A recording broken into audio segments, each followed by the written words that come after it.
Salam sejahtera Malaysia, terima kasih kerana menonton video-video dalam channel ini. Sebelum kita mula, jangan lupa untuk tekan tombol subscribe, share, like, dan komen. Let's go! Salam sejahtera dan salam perpaduan kepada semua pendengar berita panas petang ini. Dipetik dari Sinar Harian bertajuk UMNO perlu bersama PAS untuk bangkit, Nik Abdu. Berita penuh, Shah Alam, bekas ahli Parlimen Bacok Nik Muhammad Abdu, Nik Abdul Aziz, berpandangan UMNO perlu kembali kepada Islam selain bersama dengan PAS sebagai rakan untuk bangkit semula susulan tewas pada pilihan raya umum ke-15. Menurut ahli jawatan kuasa kerja PAS pusat itu, UMNO terkena musibah pada PRU 14 namun tidak mati. Justru, ia adalah pengejaran dan jalan taubat yang perlu dilalui. Ujarnya lagi, UMNO telah menunjukkan tekad untuk berubah melalui pindaan dalam perlembagaan parti yang meletakkan Islam di tempat utama. Malangnya, akibat perpecahan dalaman, kekelutan, perebutan kuasa dalam kerajaan selepas PRU 14, serta persaingan dengan Parti Bersatu telah memalapkan usaha-usaha untuk meneguhkan semangat Islam dalam UMNO. Adakah itu hipokrit? Allah yang Maha Tahu, saya tidak akan menghukum. Bagi saya, pilihan UMNO untuk bersama Pakatan Harapan PH adalah tindakan terdesak akibat hilangnya keyakinan terhadap PN, Perikatan Nasional, bukan terhadap Islam, dakwanya di Facebook pada Isnin. Tambah Nik Muhammad Abdu, UMNO juga perlu mendampingi rakan yang baik, iaitu PAS untuk memperbaiki diri.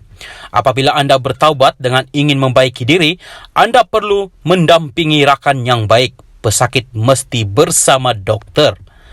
Jika hanya bersama pesakit sepertinya, mereka akan saling mengeluh dan putus asa.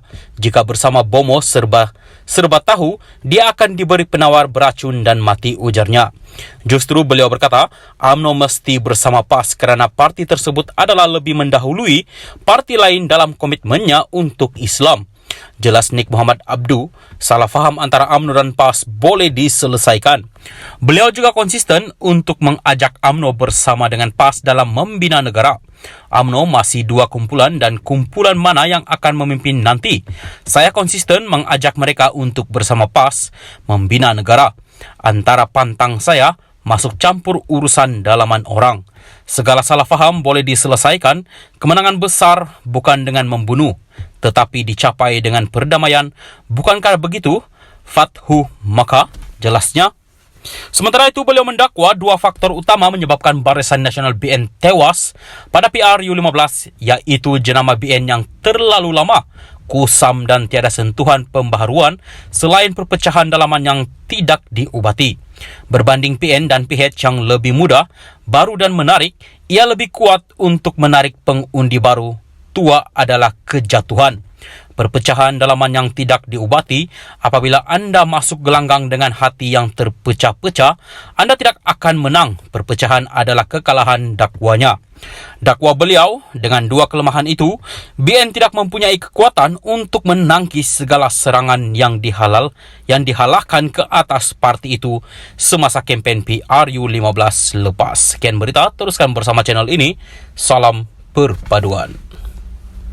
Salam sejahtera dan selamat malam. Salam perpaduan kepada semua pendengar berita panas malam ini. Dipetik dari Malaysia Kini bertajuk PKR akan hadir PAU, Biro Politik putuskan jika dapat jemputan Rafizi. Berita penuh, Biro Politik PKR akan membuat keputusan sekiranya menerima jemputan untuk menghadiri Perhimpunan Agung UMNO PAU pada bulan depan, kata timbalan presidennya Rafizi Ramli.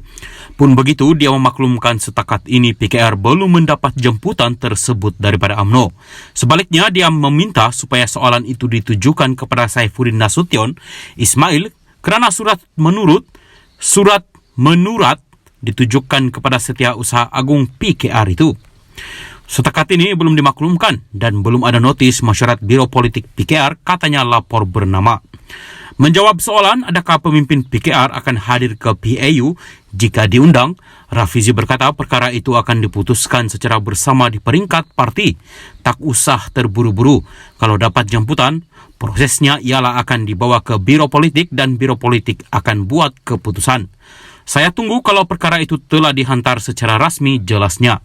Sementara itu menyentuh mengenai kesan perkembangan terkini COVID-19 di China, Rafizi yang juga merupakan Menteri Ekonomi memberi jaminan bahawa kerajaan akan terus melindungi dan membantu industri kecil dan sederhana dalam negara. Antaranya, kerajaan memutuskan untuk tidak menaikkan taraf elektrik bagi pengguna domestik dan IKS. Sudah tentu kena pantau dengan teliti. Rantaian nilai kena tengok dengan terperinci kerana ia akan bermula dengan pengimport. Sama ada berlaku sesuatu di China atau negara lain, katanya. Rafizi juga mengakui bahawa pandemik yang melanda selama 2 tahun lalu memberikan kesan besar kepada seluruh dunia. Ekoran kebergantungan terhadap negara ekonomi kedua dunia itu.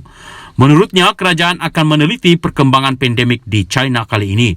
Ia juga termasuk kenaikan mendadak harga barangan tertentu, kebanyakannya aktiviti perkilangan. Katanya bahawa COVID-19 telah berada dalam pemantauan Kementerian Ekonomi sejak 2 tahun lalu ketika pandemik melanda.